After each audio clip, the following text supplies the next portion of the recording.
одоо мэдлэг багтай хүн бидний мэдлэг багтайгаар ашиглаж одоо эрүүл мэнд бөгөөд эдийн засгийн хохирол учруулж одоо тэр бүтээгдэхүүнээ борлуулж бизнесийн шодрог бас үйл ажиллагаа явуулж байна гэдэг тал дээр нэвтрүүлгээ бэлдсэн байгаа. Энэ дээр бол тэгээд үнэн үннийг олцгоё бүгдээ суугаа хилцээ гэдэг ингээд хилцүүлгийг зарласан байдаг. Тэгсэн боловч одоо нөхцөл байдал ийм байдалтай байж байна. Тэгээд би бас нэвтрүүлгийнхээ өмнө бол та бүхэндээ одоо энэ компаниудаа юу дурдсан зүйтэй байхаа. Бид бол Elite Live технологи гэдэг компанид бол бас энэ албан бичгийн үлээлсийн телевизээс өгсөн байгаа. Утсаар бас ярьсан байгаа. Тодорхой шалтгааны улмаас ирэхгүй гэж байна. Мөн On Tech гэдэг компанид бас хэлсэн байгаа.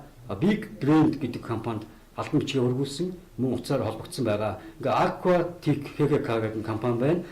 Мөн Eco Shop гэдэг энэ компаниудад Osprey гэдэг компанид бас албан бичгүүдээ хөргүүлж цаанаас нь утсаар холбогдсон байгаа. Төрийн байгууллага гэвэл нийслэлийн мэргэжлийн хяналтын газар, шодрог өрсөлдөөн хэрэг эрхлэгчийн газар, мөн ус сувгийн удирдах газарт ингээ хөргүүлсэн байгаа. Тодорхой хэмжээнд бас шалтгааны улмаас бол ингээд нэвтрүүлэг хойшлогдсон. Хэдийгээр өнөөдөр нэвтрүүлэг явж байгаа гэсэн бол байгууллагууд ирсэнгүй. Ингээд хөргөлцсөн та бүхэндээ баярлалаа. Ингээ ямар ч гэсэн ингээд нэвтрүүлгээ эхлэе гэж бодож байна. За ингээд бидний өмнө нь нэвтрүүлгийн маань гол одоо сэдв бол устай холбоотой сэдв байсан. Тэгээ одоо энэ усны талаарх бодол одоо ямар бодолтой байд юм бэ? Усууд хүний биедүүд одоо 70-80% нь бол эзэлдэг маш чандан эрдэнэ гэж бид ярьдаг боловч одоо бид усаа яг мэддэг юм болов үгүй болов гэсэн эргэлзээ үлдэрч байна. Ягаад гэвэл усаа мэдхгүйгээс болж одоо энэ байдлаас дамжуулж одоо тийм ээ шодрог ус энэ одоо бизнесийн үйл ажиллагаа яваад байгаа юм. Бидний эрүүл мэнд тохирол учруулдаг байгаа мó гэсэн ийм бодолтой байна л да. Тэгээ та бүхний бодол ямар байдаг юм бэ гэдгийг ингээд компаниас эхлээд асууж байгаа. За ажиллаа. За Osprey компани хуулийн мэргэжтэй одоо Бадам Сэдгэж хүн бэ. За энэхүү танаа одоо албан бичгийг аваад бол маш их ер нь бол ер нь баярлаад ирлээ. Гэсэн хэдий ч одоо бас танаа энэхүү хилцүүлэгт орох хэрэгтэй тий. Мэргэжлийн бас ижил төсөвт үйл ажиллагаа явуулагч компаниуд бол мэргэжлийн одоо байгууллагууд ирээгүй байна. Энэхүү одоо мэргэжлийн байгууллагууд ирээгүй мөн ижил төсөвт үйл ажиллагаа явуулж байгаа. Манайх бол ерөнхийдөө бол эрх зөрчигдөд явж байгаа. Энэхүү усны компаниуд бол тий ижил төсөвт үйл ажиллагаа явуулж байгаа компаниуд бол манай одоо компани нэр хүндэнд бол бас ноцтойгоор хаалтж байгаа. Тэр талаар бол бас ерөнхийдөө хэвлэлийн баг хурлаас зарласан байгаа. Танаа нэвтрүүлэг дээр бол манай тий бүтээгдэхүүн манай хэрэглэгчдэд одоо бас хуран мэдээлэл өгсөн. Тэрийг бол бас ард иргэд мэдж байгаа. За тэгээд энэхүү одоо ижил төсөвт үйл ажиллагаа явуулж байгаа компаниуд бас ирэх ёстой байсан боловч ирээгүй байна. Ингээд одоо энэ ард иргэдтэй одоо үнэн зөв мэдээллийг бол хүргэхийн төлөө бас ингээд зориод ирсэн боловч харамсалтайгаар бас ирсэнгүй байна. Мөн одоо өөрийнхөө байр суурийг бол илэрхийлэхэд бол дараагийн одоо ижил төсөвт үйл ажиллагаа явуулж байгаа компаниуд мөн мэргэжлийн одоо хяналтын тий шодрог өсөлтөд өргөлөгчдийн төлөө газар мөн мэргэжлийн хяналтын газар мөн мэргэжлийн байгууллагуудыг бол холбох байгууллагуудыг ирсэн тохиолдолд бол манайх бас энэхүү нэвтрүүлэгт хэлэлцүүлэгт бол орох нь бол нээлттэй шүү гэдгийг бол аль биесээр мэдэгдээ. Одоогийн энэхүү хэлэлцүүлэгт бол бас татгалзаж байна. Энэхүү хэлэлцүүлэгт бол орох хүсэл бол алга байна. Яг одоо тухайн байгууллага одоо зөвхөн манай байгууллага одоо энэхүү нэвтрүүлэгт одоо ороод одоо ард иргэдэд ямар мэдээлэл өгөх вэ? Тэ? Түүнээс бол холбогдох байгууллагууд болон ажил төсөвт үйл ажиллагаа явуулж байгаа компаниудыг ирсэн цагт бол манайх бол хөрөлцөн ирэхэд бэлэн байгаа.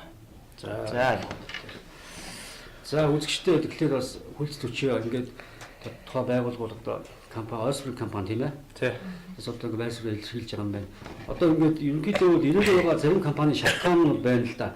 За ингээд энэ одоо шодрог өрсөлдөөн хэрэг эрхлэгчийн газраас бол бидэнд бас нэгэн бичиг явуулсан байгаа.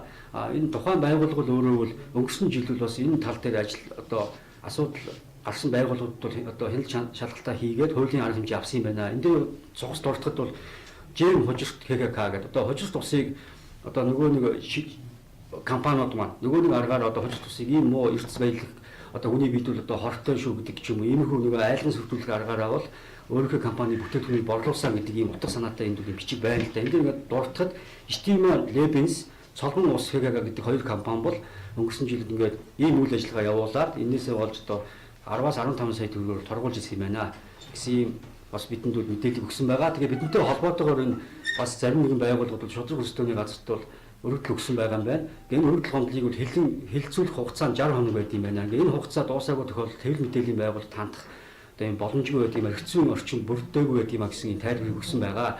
Мэргэжлийн ярилцлагын газраас бол ямар нэгэн байдлаар иргэд өөрснийхөө төлөө санаа зовж гомдол мэдүүлээгүй тохиолдолд бид яагаад өмнөөс нь явах ёстой вэ гэсэн утга бүхий юм одоо тайлбар өгсөн гэж би хэлмээр байна. Улс орны газраас бол ирж энд оролцсноо гэжсэн. Гэхдээ ямар шалтгаанаар оролцоогүй би сая уцаар нь холбогдох гээд болсонгүй. Тухайн байгууллагуудын өмнөөс үнэхээр харамсаж байна. Та бүхэн маань одоо ямар нэгэн шалтгаан байгаа хаа бас уцаар ирж явах шалтгаануудыг хэлж байсан. Гэсэн хэдий ч ирээгүй энэ байдлыг үзэхэд цаана нэг бас нэгэн одоо нэг бодол төрж гэн шүү гэдгийг хэлмээр байна. Ингээд энэ хэлцүүлгүүл ингээд цаашаа явхад боломжгүй болж байна. Гэсэн хэдий ч үл ингээд хөрөлцөн ирсэн та бүхэндээ баярлалаа тийм ээ. Тэгээ одоо оюун доктороос бас ингээд таныг орж ингэж оролцуулсан болохоор асуулт асууя л да. Ер нь одоо ингээд энэ TTS электрол хийз гэдэг хоёр одоо багаж байгаа төхөөрөмж байгаа. Энэ төхөөрөмжөөр 2-2 минутын дотор усны бохирдлыг одоо илрүүлж олж тийм ээ тогтоогоод тэгээд одоо бүтээгдэхүүнээ борлуулж байгаа компаниудын үйл ажиллагаар таавал бас энэ тал дээр нэлээдгүй бас эсрэг байр суурьтайгаар YouTube тавьсан бичлэг тийм ээ бид үзсэн байгаа ингээд нэвтрүүлэгтээ хүртэл тэр бичлэгийг татаж авсан байгаа. Энэ тал дээр та нэг тайлбар хэлэхгүй юу? За энэ усны асуудал бол яа харахгүй л одоо чухал асуудал да. Та бид бол бас шаардлагын хэмжээнд цэвэр ус уух хэрэгтэй. Цэвэр уснаас гадна бас эрдэстэй ус уух хэрэгтэй. Тэгээ энэ компаниуд маань бол сүүлийн 3 жил бол ингээд божигноод идэг. Яг одоо бидэнд хэрэгтэй юм өгөөд ийнү гэдээ ингээд хараад байх юм бол тийм юм нь одоо сайн мэдэгддэг. Нэг электролизер барьчихад л одоо энэгээр л усны бохир цэврийг шалгадаг юм гээл. Энд ч бол одоо нэг 10 жилийн сургуульд л үзүүлдэг нэг юм байж байгаа шүү дээ. Энэ дотор байж лин тий. Энэ бол яг бүхэл элементүүдийг тундасчулцдаг. Энийг туршилтад л үзүүлдэг юм байгаа. Тэрнээс шинжилгээ хийгээд идэг юм байхгүй. За утсаар бидний дамтлаад л одоо танад очиж усыг шинжилж өгөөд 10 минутын хугацаанд шинжилж өгөөд дээрээс нь 1 литр цэвэр усаар шагнаад ингээд одоо нэг цаг өгөөч гэж ингээд өдөр шөнөгүй хаалга тогшол нэг ийм усууд ингээд гүгээд идэг. Тэгээ би хэдэн ч удаа бас оруулсан л да. Оруулаад ингээд ямар учиртай юм бэ? Алийн үзээ багаж магаж чинь юуг нь шинжилээд идэх гэсэн чи ийм үзүүлэхээр за энэ ч юм нэтгэхгүй шаардлага хангахгүй л юм да. Одоо бид нар ямар одоо кальцтай, ямар магнтай, ямар одоо эрдэстэй ус ууж байгаа юм. Нэг юм бидмээр энийн тэд хичнээн вэ? Ингээ болохоо байчиж за ийм юм бохирчиж энэ хэмжээний төмөр вэ? Төмрийн чинь дагаад бас нэг иймэрхүү хортой металлууд байна гэдээ ингээ хэлчих юм бол хүн бас үнэмшин штэ.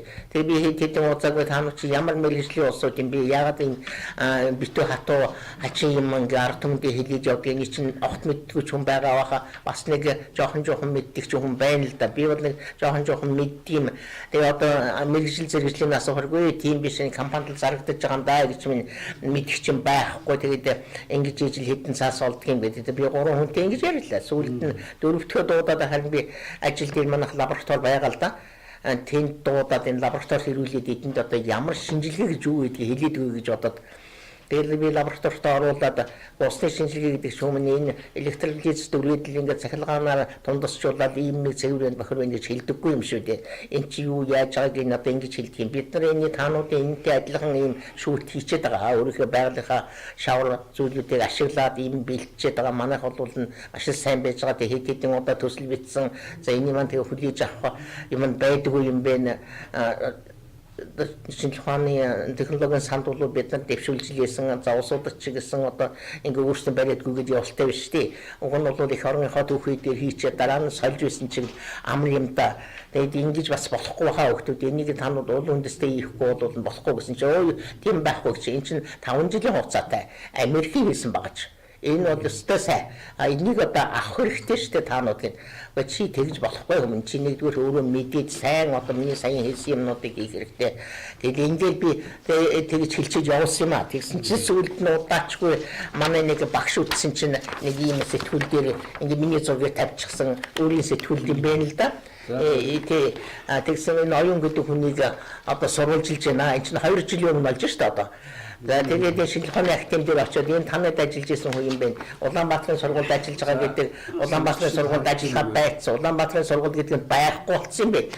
Тэгээ энэ хүнийг ерэн сурвалжилж байна гэдэг. Энэ бичгтээ бол энэ миний нэрийн доор юуг тавьсан гэхээр энэ хүнийг төлбөртэй нэвтрүүлэгт оруулаад ингээд яри хийсэн манай бизнесийг хааж байна. энэ одоо таанууд хэрэгтэй үстэй юм багаж гэж ингэж ярьсан байна. А бас янз бүрийн олон удаа давтан явуулсан хөдөөний улсууд ч надад хэлж байгаа юм л да. Зарим нь бол их сайн одоо энэ багаж их сайн гэж хэлээд идэг. А заримдаа энэ муу гэж хэлээд идэг. Тэгээ өөрсдөө яриад идэг юм л да. Зургийг үзүүлчихэд энэ бид нэг улс цэвэрлэгч багаж хийчихэд томоо лабораторид авсан шүү дээ зургийг чинь. А тэгсэн мөртлөөс лабораторийн зургийг аваагүй бууланд очиод бидний хийсэн багаж ийм байдгийг ингэж болно шүү дээ. Тийм ээ, төлбөртэй нөхцөлгийн зочин доктор оюун гэсэн л байна. Одоо энийг үзэгчдээ бас дахин харуулахыг. Энд бол одоо би эмчилж юм л да тийм. Татаад ингээд шал худлаа газар одоо хүний нэрийг тэгэхээр одоо таныг бол одоо нэгсэндээ бол бидний одоо бизнесдүүд одоо тийм ээ хөндлөгөөс оролцож одоо юу гэдэг бидний бизнесийг одоо гутаанд оромжлолоо нэгэнд талдлаа гэсэн утгатай юм энд бичсэн байна. Би сая зогсгоо харлаа л да. Тэгээ энэ хойдолд нь харж байна. Пура ямар үглээ тасаа пур пороо гэнэ үү? Яг энэ нь байна л да. Ингээд нааш татаа. Өөрснийг сэтгүүл гэж тариалаа. Тийм л байна л да. Ингээд олон дээр нөөж. Иймэрхүү явааргүй аргаар ингэж одоо үйл ажиллагаа хийхээ бас болио гэдэг зүйлийг хэлээд байгаа маа бас. За сайн харж байна үгүй. За одоо харж байгаа бах тийм ээ. За энэ ингээ гэж. За докторийн тухайд бол ингээ бичсэн энэ юу байж байна. За ерөнхийдөө тэгэхээр бас үнэхээр харамсалтай.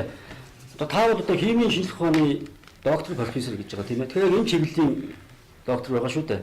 Тэгэхээр танд руу бас ингэж нэр хүнд талдлаа гэдэг ч юм уу энэ асуудлаар бол нэлээдгүй юм зүйл болсон юм байна. Сэтгэл санаагаар өхөөсөн байна. Та ерөнхийдөө одоо энэ байдлаар юу гэж боддоо? Ер нь Монголд усны асуудал бол тийм ээ нэлээдгүй хүндэрсэн асуудал мөн үү биш үү? Одоо энэ борлуулах энэ одоо ус цэвэршүүлэлт төхөөрөмж борлуулж байгаа компаниудын тийм ээ нүүл ажиллагаа бол цаашдаа явах замнал нь одоо хөгжил нь ямар байх ёстой байдığım болоо бүх компаниуд бас би буруутгах тийм хүсэл юм. Би одоо олон зүйл буруу гэж хэлж байна. Тэгээ бол яг одоо бас нэг өөрсдийнхөө хэрэгцээнд таарсан. Ийм одоо хэрэгцээнийхээ ямиг авчраад худалдахад бол улсууд аавна шүү дээ тий. За Америкаас авсан Америкийн болгоо сайн байдаг шүү дээ. 2 сая 200 мянга гэж хичнээн олон хүн бидэн дээр чи гомдол гаргаж ирсэн шүү дээ. Та нар мэддэм үү нусаа шинжилгээний шинжилгээд өгөөч би энэ багаж чавцсан чигээрийнхэндээ загнуулаад байна гэд нэг удаа бид нар шинжилж үзээд энэ одоо болохгүй юм байна. Энэ багаж болоод нь ерөөсөө энэ усын чинь хэрвээ энэгээр л одоо шүүсэл юм бол ерөөсөө эрдэс байхгүй болгоцсон байна. Биднийхээр одоо энэ нэрмэл устал байна да гэж хэлсэн. Тэгсэн чинь ингээд нөгөө хүн чинь хөрхөө хөөцөлцөөр яваад мөнгө буцааж авсан юм л дээ. Ийм олон хүн байгаа бид их зовж гин гэж нэг настай хүн тэгж манай лабораториор гүйж авсан л да. Тэгээ энэ ингээд доктор энэ одоо нөгөө электродиз гэдэг маань энэ байгаа тийм ээ. Одоо ийм тооны төхөөрөмж таавал яг ингээд энэ дээр хэлж ирсэн. Одоо усны эрдэс минералыг одоо хэмжиж тийм ээ. Одоо энэ бохирдлыг хэмжиж байна гэдэг талаас гэж гаргаад байгаа. Нөгөө нэг энэ TTS гэдэг одоо төхөөрөмж. Энэ чинь бол тийм биш шүү дээ. Энэ чинь одоо TTS гэдэг ингээд болж байна тийм. Дилээд би бас идэвс ингээд бас үзүүлээгээд ингээд ярьчихсан. Одоо ингээд энэ усны одоо хэмждэг багжаа гэж. Уулнууд энэ ус хувгийн газарт бол 3-аас 5 хоног 72 цагийн дотор гэж байгаа. Энэ боломжтой багсан. Цаашаа хэд хоног байдгийг шинжилгээ гэдэг. Тэгтэл энийг үсээ 2 минут нь ингээд одоо энэ таны энэ хэрэлж байгаас бохирдолтой байна гэж ингэж одоо мэдлэг дутуугаар нь далимруулж бизнесээ өргөжүүлж тийм ээ ингэж байгаа нь бас энэ их муухай юм. Энэ чинь Монголын ард түмэн чинь цөмөрөн бас тийм биш шүү дээ. Манай одоо хөгжүүлч гэсэн одоо бидний юу усууч гэсэн чинь мэдэн шүү дээ. Бид ямар усууж байна одоо яах хэрэгтэй юм адгийн назах нь одоо олооржуулаад байгаа гэхдээ бид нар хонолчод 24 цагийн дараа олоор дэгдэж явцсан авшин органик байдалд орсон холоорыг бол яах ёстой юм ер нь анхны мэдээлэлтэй усууд байдаг л гэж боддгийг. Тэгсэн энэ хүүхдүүд маань бол энийг ингээ үйлчилж байгаа хүүхдүүд нь бол өөрсдөө өөрхөн мөнгө олох гэж боддог юм л да. Тэдний буруу ерөөсөй байхгүй. Энэ компани буруу гэж би хэлж бодож байна. Тэгэхээр үндсэнтэй бол одоо юу байна л да. Одоо ингэ манай Osprey компаниас хөрөлцөн ирээ тийм ээ. Одоо олон компаниуд байгаа. Одоо Eco Shop гэдэг би сая хэлжсэн тийм ээ. Apple TV. Докторудаас ингээ оюун докторс хөрөлцөн ирсэн байна. Тэгвэл одоо бусад компаниуд хөрөлцөн ирээг учраас бол хэвлэлийн одоо энэ нээлттэй хэлцүүлэлт оролцохгүй гэж нэгд одоо ирсэн хоёр доктороос би бас асуулт асуумаар байна л да. За сая энэ ярьсан асуудал дээр энэ электродиз одоо TTC-ийн талаар энэ ямар үсэл баримталтай байдгийг тийм мэргэжлийн хүмүүсийн хувьд за тэгээ энэ одоо хаалт төгшөөд уцаар яриад байгаа компаниудын тал дээрх байр суурь ямар байдгийг гэдэг юм уу. Энэ талаараа нэг санал бодлоо хуваалцахгүй. За би Osprey компанид одоо усны чанарын асуудлыг хариуцаад ажиллаж байна. За анхнаасаа одоо энэ усны чанар сайжруулахын төхөөрөмжийг одоо бид нэр судалгаа шинжилгээ хийсэн. За мөн одоо тэр толгой компанийн нь бас одоо судалгаа шинжилгээнийх нь ийм батлагдсан материал одоо шинжилгээний дүгнэлтүүд байдаг. Тэгээ энэ бүгдэн дээр нь үндэслэж байгаад одоо энэ ус цэвэршүүлэгч одоо энэ төхөөрөмжүүдийг бол бид нар одоо мэрэгжлийн хүний хувьд би бол аль биесээр дуулан зөвшөөрсөн байгаа. За энэ одоо энэ гэрээр явж байгаа улсуудад бас би урьж асарч бас өөрөө туршиж үзсэн. Мөн л одоо энэ туршилтыг хийгээл одоо танаа авч юм божигж ингээл одоо нөгөө эрдэсийг одоо ингэ ялгаал ямар ч эрдэстэй улсууд бол одоо энэ электролитээр үзэхэд л бол эрдэс нь гэж ялгардаг байхгүй энэ бол туршилт. За яг хөө TDS нь бол над дээр бол ирээгүй. Энэ бол бас нэг жил хагасын өмнө байсан баг. TDS багжуул яг одоо усны эрдэсжилтийг л тодорхойлдог ийм зөвөрийн за ийм л багж байгаа юм. Ер нь бол үнээр бол тодорхойж болно. Тэгтээ бол над дээр бол энэ ирээгүй. Нэг л аваад явж шүү дээ. Тий. Энэ сүүлийн үед бас энэ TDS-ээр үзэж гин гэж сонсогдсон. Ер нь бол тэгтээ сүүлийн үед бол хүмүүс одоо энэ уух усныхаа чанарт одоо анхаарах цаг аль хэдийн болсон байна. Манай энэ хэрэглэгчд бол ямар ч байсан нэг тийм одоо судалгаа шинжилгээний факт материалтай за ингээд буух эзэн буцах хаягтай тийм одоо бүтээгдэхүүнийг өөртөө одоо сонгож хэрэглээсэй гэж одоо бидний зүгээс бол хэлэх байна. Одоо таны хувьд бас санал бодлоосоо тий болцоо. Тэгээ энэ ер нь бол умдны ус гэдэг бол хүний бид хамгийн чухал асуудал та хүнс хоолны хамгийн номер 1 тавих асуудал бидний умдны усны чанар байх хэрэгтэй. За тэгээс оюун докторийн хэлснээр хэд их хэмжээгээр шүүжчихсэн эрдэсгүй нэрмэл болчихсон усыг хэвлэх нь хүний эрүүл мэндэд маш их сөргөлөлтэй. Энэ болохоор Монголын ард түмэн ямар нэгэн бизнес төрөлдөхгүйгээр бас тодорхой хэмжээгээр мэрэгжлийн хүмүүсийн үгийг сонсож өөрийнхөө эрүүл мэндийн төлөө умдны усны стандартыг тохирхгүй тийм усыг л одоо хэрэглэх юм бол бид хэрэгтэй гэдгийг хэлмээр байгаа. За эрдэсийг түлэж лейдл дээр нь одоо булангуртуулж гаргаад тэрийг одоо бохирдлыг харуулхад эхний ээлжинд ямар ч мэрэгжлийн бус хүмүүст бол бас лингүү харагддаг л да. Энэ бүгдэд одоо ард түмэн хуурдагдахгүй ялангуяа манай оюун докторийн тавиад одоо ярьчихсан тэр YouTube дээр байгаа бичлэгүүд манай компани бол бас орж ирсэн хүмүүст үзүүлдэг оюун докторийн тэр бичлэгийг за тэгэхээр тэн дээр бол маш ойлгомжтой байдлаар хэлсэн байдаг. TDS дээр бас тэр айлуудаар яваад үзүүлж л байна л да. Тоо үзүүлэлт эрдэс сайтаа усны тоо үзүүлэх нь өндөр гараад ирэхээр асар хэмжээний бохирдолтой байна энэ чинь. Тэгэхээр энийг хэрэгжүүлж болохгүй гэдэг тоог нь хараад л хэлж байгаа. Тэгэхээр ямар нэгэн юм лабораторийн шинжилгээ гэж байх хэрэгтэй. Ялангуяа шинийн зүйл дээр. Тэр ундны ус чинь Монгол улсад батлагдсан ундны усны стандарт гэдэг байна. Тэрэнд одоо кальц, магний, цайр, селен гэдэг эдгээр элементүүд тодорхой хэмжээгээр байх ёстой гэдгийг стандарт заагаад өгсөн байдаг. Тэгэхээр тэр бүгдийн стандартыг хангах усыг л хэрэглэхгүй бол одоо ингээд ийм багжаар яг зүгээр зөөврийн төвшөнд явагдаад л тэр ийм юмд бол итгэж хэрэгжилж болохгүй гэдгийг л би одоо анхааруулмаар байна. Бид бүгд ч Монгол улсаас батлагдсан ундны усны стандарттай тэр бүгдийг ард ирэх хүн мэдэж авч энэ мэрэгжлийн хүмүүсийн үгийг сонсож ямар нэгэн бизнесийн золиос болохгүй байгаасаа эрүүл мэндийн төлөө анхаарал тавьсаа гэж бодож байна. За ингээд ямар ч тач гэсэн манай Тэгээд дахин хэлэхэд бол тий ер нь ижил төсөөтэй үйл ажиллагаа явуулж байгаа компаниуд болон мэрэгжлийн байгууллагууд яагаад одоо энэ хүү хилцүүлэг дээр ирж тий ард иргэдэд одоо үнэн зөв мэдээллийг бол яагаад ингэ төгөөжөхгүй юм бэ? Энэ хүн ер нь бол хилцүүлэг бол ер нь нэгэнтээ болох цаг нь бол болцоод байгаа. Сондны усны тий. За тэгээд Osprey компаниас бол өрөөлж байна одоо. Энэ хүү одоо ижил төсөөтэй үйл ажиллагаа явуулж байгаа компаниуд бол энэ хүү хилцүүлэгт ирж ороод тий ард иргэдтэй үнэн зөв мэдээллийг түгээгээд одоо чанарын шаардлагыг бол ард иргэдтэй нүдэн дээр нь одоо харуулах хэрэгтэй байна. Манайх бол энэ хүү зүйлийг бол өрөөлж байна. Энэ хүү нэвтрүүлэгт бол маш их бэлтгэж ирлээ. Энэ багаж одоо мөн одоо энэ бичиг баримтуудаа бүх шаардлагатай бичиг баримтууд мөн холбогдоход бичиг баримтуудаа мөн докторуудтайгаа бол аль биесээр бэлтгэж ирлээ. Мөн тэгээд одоо энэ мэрэгжлийн байгууллагууд бол энэ хүү одоо айлаар яваад одоо туршилт хийгээд байгаа энэ үйлдэл нь бол хууль зүйнд одоо нийцсэн үйлдэл юм уу хууль бус үйлдэл юм уу гэдгийг бас бол тодруулах хэрэгтэй. Энийг бол ард иргэд бол мэдэгдэх хэрэгтэй. За тийм учраас бол энэ хүү хилцүүлэлт өөрөөр оролцоод одоо үнэн зөв одоо бодиттой те баримтуудыг нүдэн дээр нь дэлгээч гэдэг асуудлыг бол өрөөлж байна. За баярлалаа. За ямар ч гэсэн манай ингээд хилцүүлэг нэвтрүүлэг тийм ээ. Урилгыг хүлээн авч хүрэлцэн гэсэн одоо докторууд бас компани төлөөлөлтөд бол баярлалаа. Гэхдээ бол манай хилцүүлэг нэвтрүүлэг ер нь бол явах бололцоо хилцүүлэг гэж утгаараа бол явах бололцоо байсангүй. Учир нь гэх юм бол одоо компаниудын төлөөлөл ирсэнгүй, зарим нэгэн төрийн байгууллагууд маань ирээгүй. Гэхдээ шалтгааныг би хэлсэн байгаа. Аль нэг байгууллагын нэр хүнд юм уу, аль нэг төрийн байгууллагынхаа бас нэр хүнд таалдах тийм зүйлийг үл хэлэх хүссэнгүй. Аль нь шалтгаан нь хэллээ. Тэгээ одоо сэтгүүлч үеийн зүгээс хэлэхэд бол энэ хилцүүлгийг дахин хийх болцоо байгаа. Та бүхэн бүгд төрөлцөөгөө хийх юм бол болцоо байгаа. Ингээд үнийн хэлтэй нэвтрүүлэгтэй холбоотойгоор ус 2 гэдэг нэвтрүүлгийг бид хүн ерөн сурвалжлалын нэвтрүүлгийг хийх болно. Ингээд бас энэтэй холбоотойгоор анхаа ус гэсэн группийг бид хүн нээсэн байгаа. Facebook групп. Энэ группт одоо энэ төрлийн одоо бизнес эрхэлж байгаа иргэдээс одоо энэ бизнесмэнүүдээс одоо төхөөрөмж худалдаа авсан иргэд байвал хандаарай. Одоо сэтгэл санаагаар одоо нэгдээрэй гэж уриалмаар ингээд энэ бол анхаар ус гэсэн юм одоо Facebook группийг нээсэн байгаа шүү. Тэгээд дараагийнхаа ус 2 нэвтрүүлгийг та бүхэнд хүргэх болно. Энэ одоо үнэн болохын тулд явах болно. Энэ бол иргэдийн одоо энүүл ах уу иргэдийнхээ одоо их ашигын төлөө бид хүн сэтгүүлж явж байгаа шүү гэдгийг бас хэлмээр байна. Ингээд бас төрийн байгууллагууд хамтрах байхаа хуулийн бас байгууллагууд энэ тал дээр анхаарал тавьж ажиллаач гэж дахин хэлмээр байна. Ингээд ус 2 нэвтрүүлгээр уулзтлаа баяртай үзье шүү дээ.